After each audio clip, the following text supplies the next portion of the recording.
Hello students, आज हम कक्षा 12 विषय इतिहास के अभ्यास को जारी रखते हुए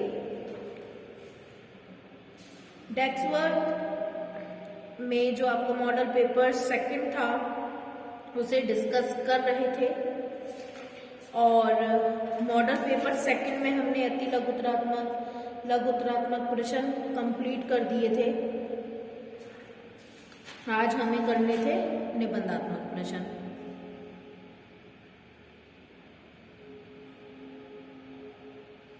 निबंधात्मक प्रश्न जो हम करेंगे आज, उसको आप नोट करें। प्रश्न नंबर 1 है, सिंधु सभ्यता से प्राप्त मोहरों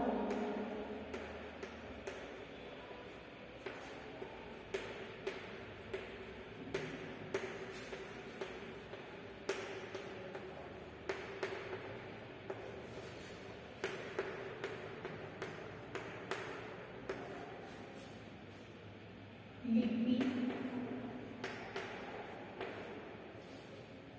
एवं तोल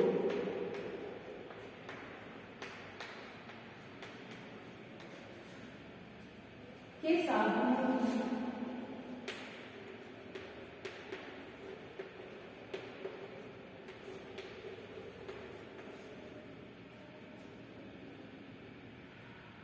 वर्तमान संदर्भ में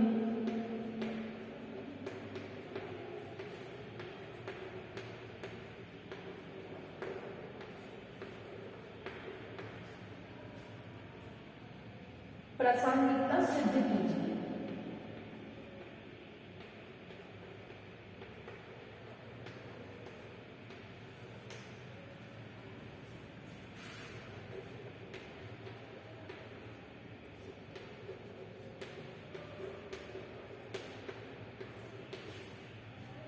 क्वेश्चन नजर आ रहा है आपको? क्वेश्चन है, सिंधु सभ्यता से प्राप्त मोहरों, लिपि, तोल के साधनों की वर्तमान संदर्भ में प्रासंगिकता सिद्ध कीजिए।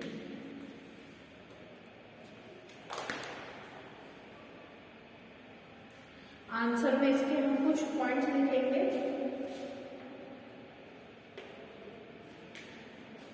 पॉइंट नंबर 1 लिखेंगे आप, असामान्य एवं अपरिचित वस्तुओं का परीक्षण। सामान्य एवं अपरिचित वस्तुओं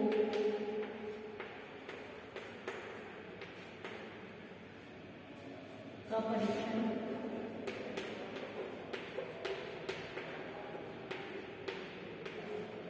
और दूसरा पॉइंट लिखेंगे मोहरों का परीक्षण। मोहरों का परीक्षण।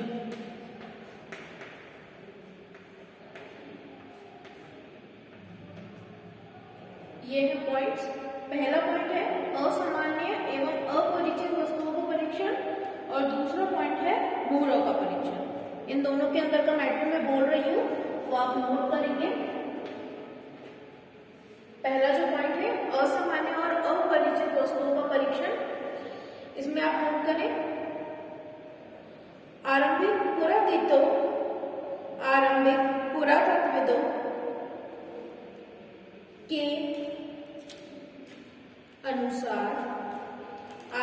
पुरातत्वविदों के अनुसार असामान्य एवं अपरिचित लगने वाली अनेक वस्तुएं धार्मिक महत्व की होती थी। जैसे आभूषण से लदी हुई नारी की मृण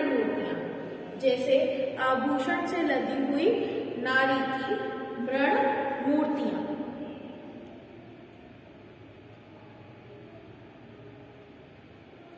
पुरोहित राजा की मूर्तियां मानवीकृत मुद्रा, मानवीकृत मुद्रा एवं विशाल स्नानागार, खेत एवं औजार।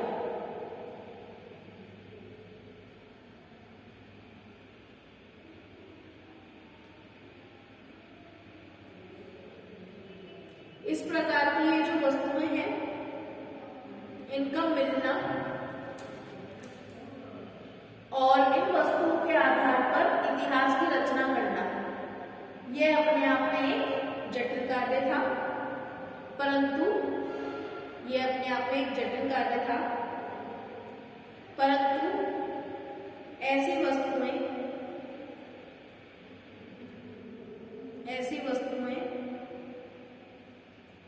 आज भी नजर आती हैं।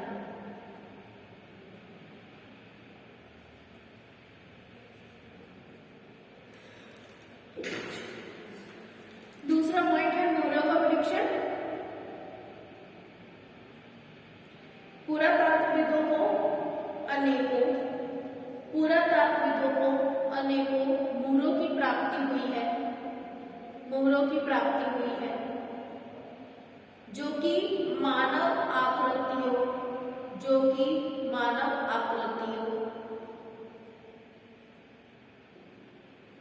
देव देवी की रचना या प्राकृतिक दृश्यों का छायाचित्र प्रदान करती है।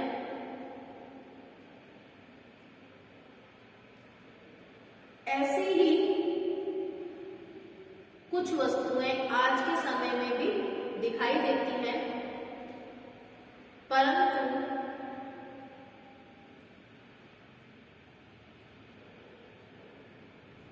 पुरातात्विदों को इनके आधार पर इतिहास रचने में अनेकों कठिनाइयों का सामना करना पड़ा।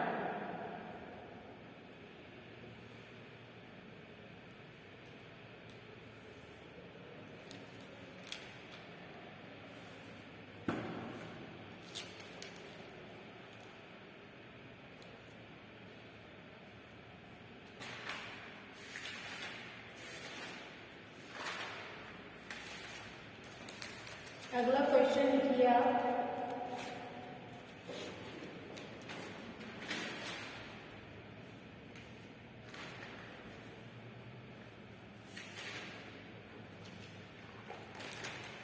इसी में एक पॉइंट और ऐड कीजिए, मापतोल की वर्तमान संदर्भ में प्रासंगिकता। मापतोल की वर्तमान संदर्भ में प्रासंगिकता।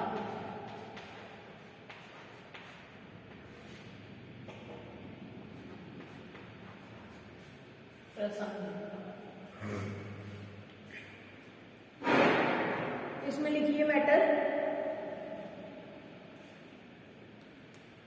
सिंधु सभ्यता में मापतोल के लिए बाटों का प्रयोग किया जाता था। सिंधु सभ्यता में मापतोल के लिए बाटों का प्रयोग किया जाता था।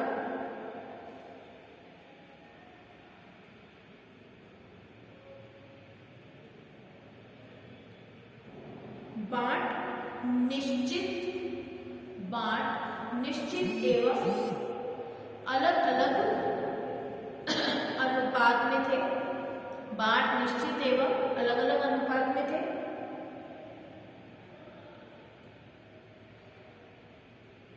सिंधु सभ्यता के सभी नगरों में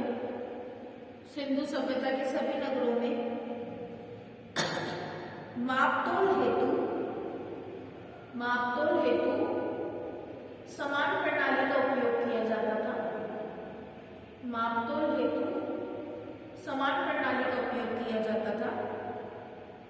वर्तमान समय में वर्तमान समय में भी पूरे देश में, वर्तमान समय में भी पूरे देश में इसी प्रकार से समान मापदंड प्रणाली का उपयोग किया जा रहा है। समान मापदंड प्रणाली का उपयोग किया जा रहा है। ठीक है, ये 3 पॉइंट कर लीजिए। नेक्स्ट क्वेश्चन नोट करो।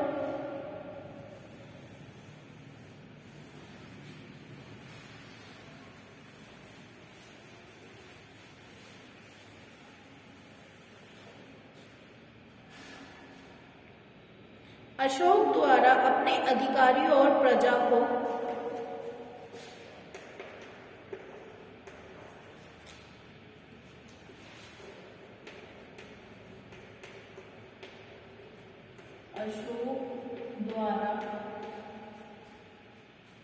अपने अधिकारियों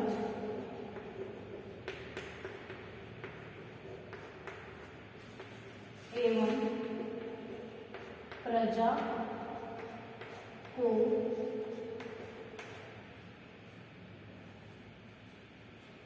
दिए गए संदेशों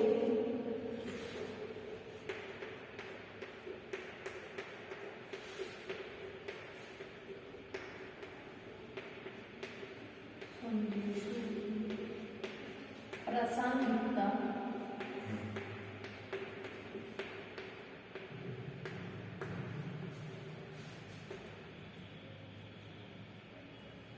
वर्तमान संदर्भ में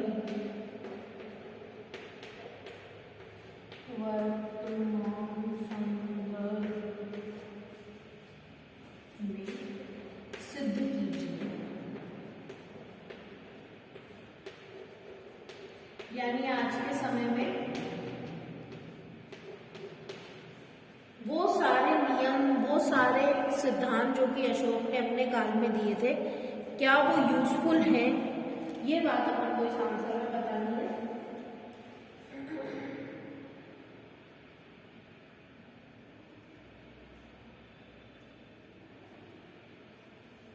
इसके आंसर में कुछ पॉइंट्स हैं, पॉइंट्स लिख लीजिएगा, उसको फिर डिस्क्राइब करेंगे। पहला कर लो, नैतिक सिद्धांतों पर बल।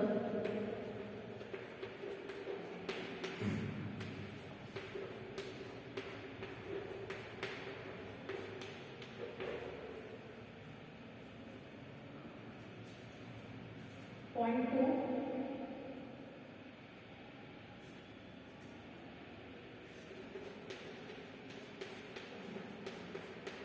शोषण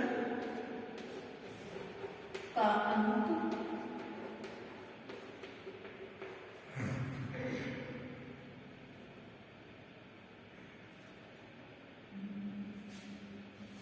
और तीसरा,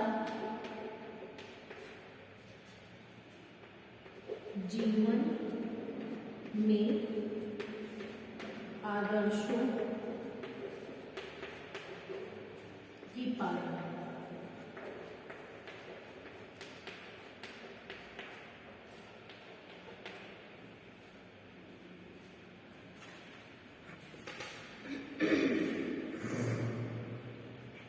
तीन पॉइंट है इसके आंसर में। पहला पॉइंट है नैतिक सिद्धांतों पर बल। इसके अंदर का मैटर लिखिए। सम्राट अशोक ने अपने काल में, सम्राट अशोक ने अपने काल में धम्म के माध्यम से समस्त लोगों को नैतिकता से जीवन जीने पर बल दिया। नैतिकता से जीवन जीने पर बल दिया। यथा इस कार्य हेतु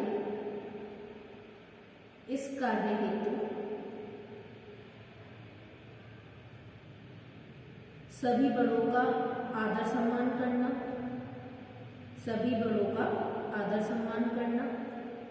चोरी न करना, झूठ न बोलना, निम्न प्रकार की क्रियाओं पर बल दिया। निम्न प्रकार की क्रियाओं पर बल दिया। अब सेकंड पॉइंट की हेडिंग डाल लीजिए, शोषणकांत। शोषणकांत जो है इसके अंदर का मैटर लिखिए। सम्राट अशोक ने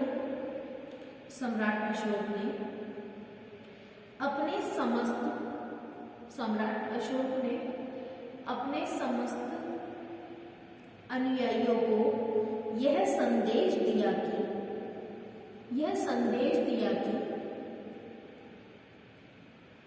कभी भी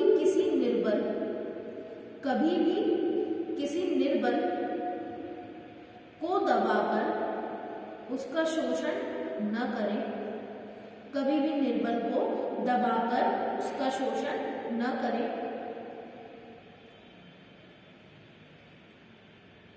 तथा निर्बलों एवं निर्धनों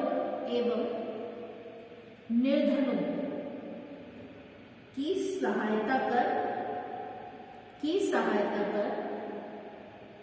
अपने बल और शक्ति का सही प्रयोग करें। अपने बल और शक्ति का सही प्रयोग करें।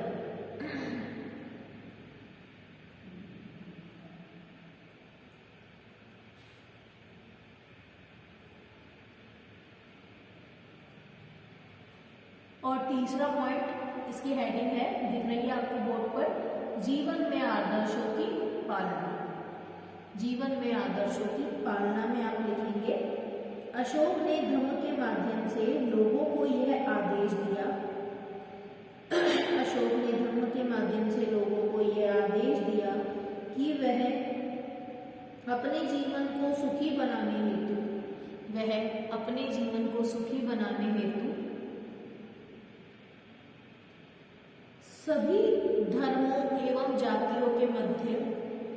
सभी धर्मों एवं जातियों के मध्य समानता रखें, ऊंच नीच के भेदभाव को भूलकर सौहार्दपूर्ण व्यवहार करें,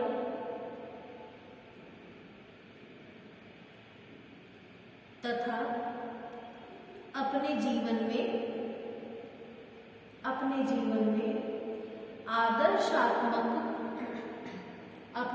में आदर्शात्मक पहलुओं का समावेश करें।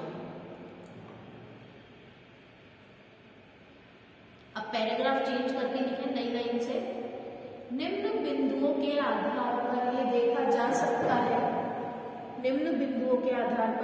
जा सकता है कि यह समस्त प्रकार के नियम वर्तमान युग में भी उपयोगी एवं प्रासंगिक है।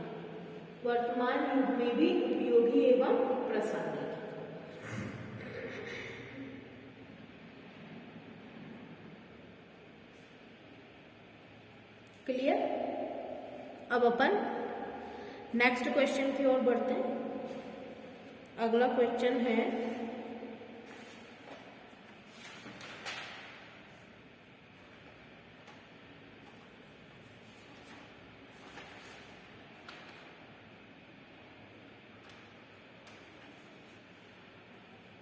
विजयनगर के प्रशासन में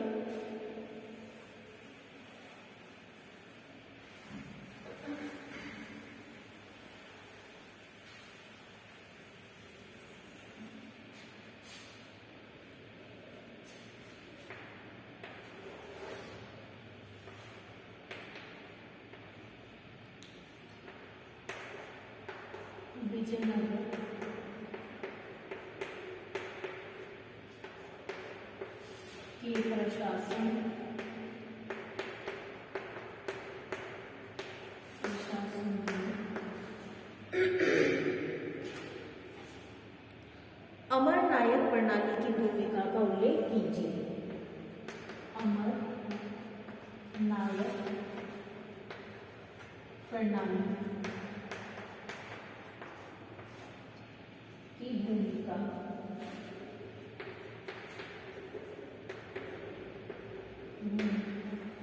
का उल्लेख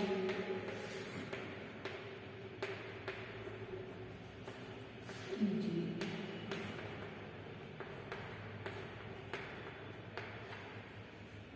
ये क्वेश्चन है, विजयनगर के प्रशासन में अमर नायक प्रणाली की भूमिका का उल्लेख कीजिए।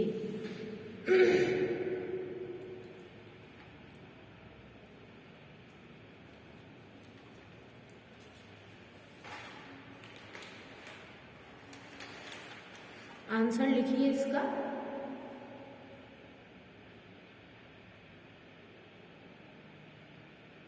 सबसे पहले तो नायक का अर्थ, सेना प्रमुख जिसके पास, ये टॉपिक है नायक का अर्थ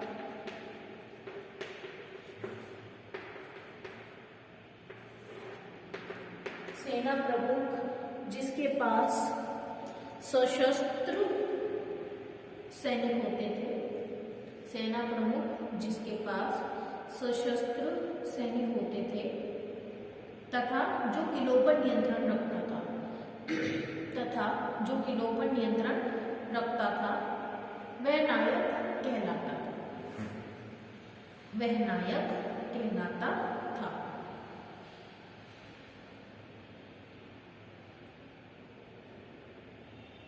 वह नायक कहलाता था।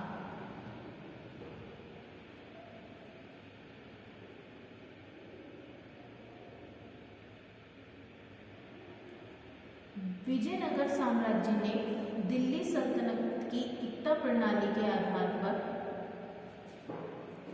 सेकंड पॉइंट किया, अमर नायक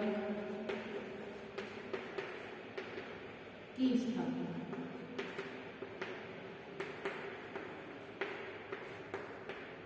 पॉइंट किया अमर नायक की स्थापना। अब इसके अंदर मैटर लिखिए। विजयनगर साम्राज्य ने दिल्ली सल्तनत की एकता प्रणाली के आधार पर अमर नायक राजनीतिक प्रणाली की खोज की।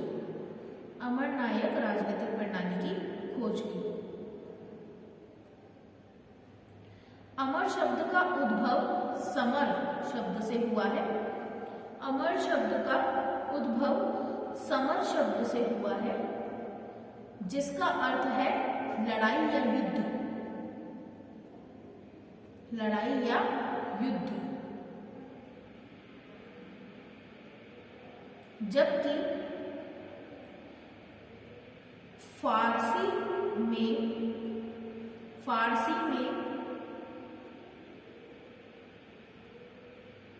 उपयुक्त शब्द अमीर से अमर शब्द मिलता जुलता है। फारसी में उपयुक्त शब्द अमीर से अमर शब्द मिलता जुलता है, जिसका अर्थ है उच्च पद का कुलीन व्यक्ति। इस प्रकार से उच्च पदीय सैनिक प्रणाली के अधिकारी को अमर नायक संबोधित किया गया।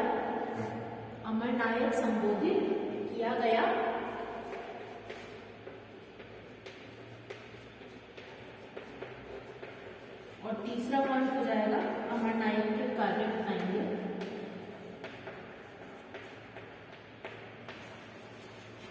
अमर नायक के कार्य क्या क्या है?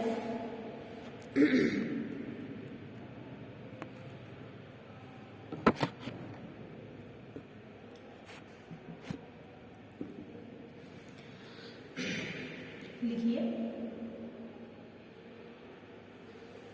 अमर नायकों का प्रमुख कार्य अपने अपने क्षेत्र में स्थित किसानों, शिल्पकारों, व्यापारियों, अपने अपने क्षेत्र में स्थित किसानों, शिल्पकारों एवं व्यापारियों से राजस्व का संग्रह करना, उन्हें राजकीय कोष में जमा करवाना,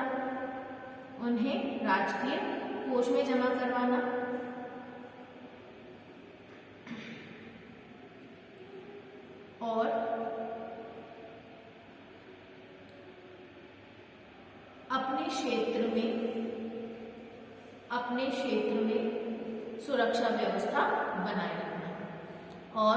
क्षेत्र में सुरक्षा व्यवस्था बनाए रखना, ठीक है।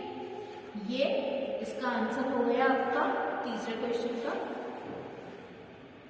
अब आपको मैं होमवर्क के क्वेश्चन लिखवा रही हूँ, ये भी निबंधात्मक प्रकार की ही है।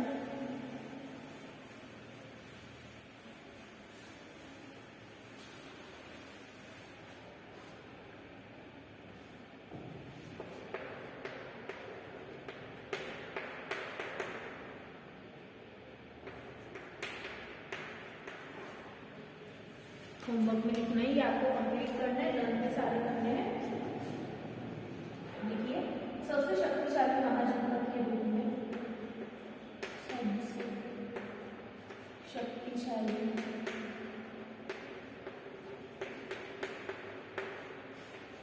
महाजनपद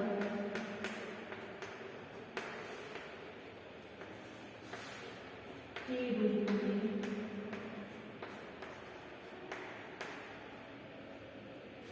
मगध की व्याख्या कीजिए।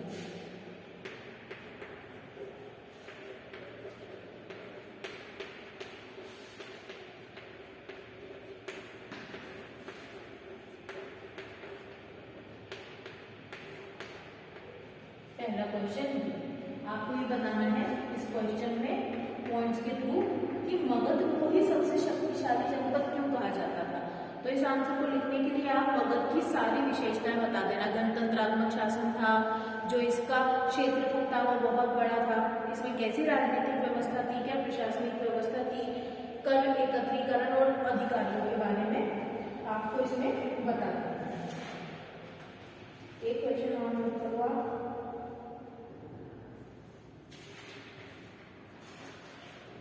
महानवमी डिब्बा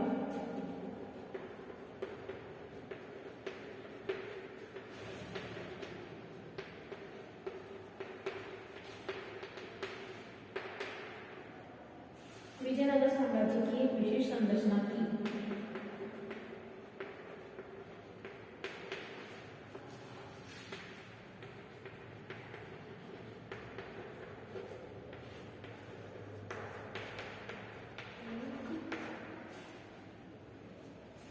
विशिष्ट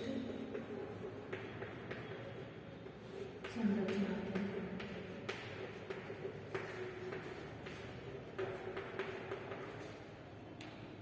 कथन स्पष्ट कीजिए।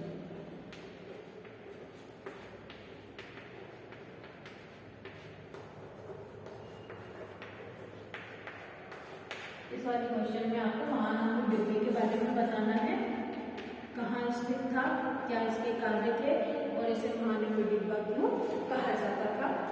इस तरीके से पॉइंट्स में बताओगे आप। और एक और क्वेश्चन लास्ट लिख लीजिए, व्हाइट और ब्लैक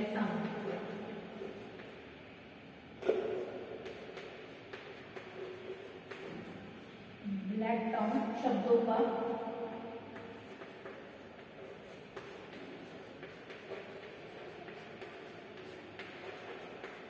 क्या महत्व है।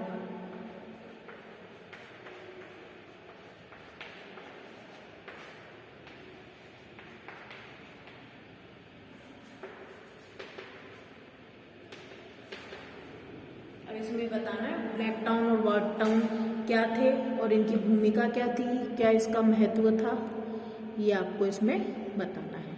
ठीक है, तो ये जो 3 प्रश्न हैं ये आपके होमवर्क के क्वेश्चन हैं।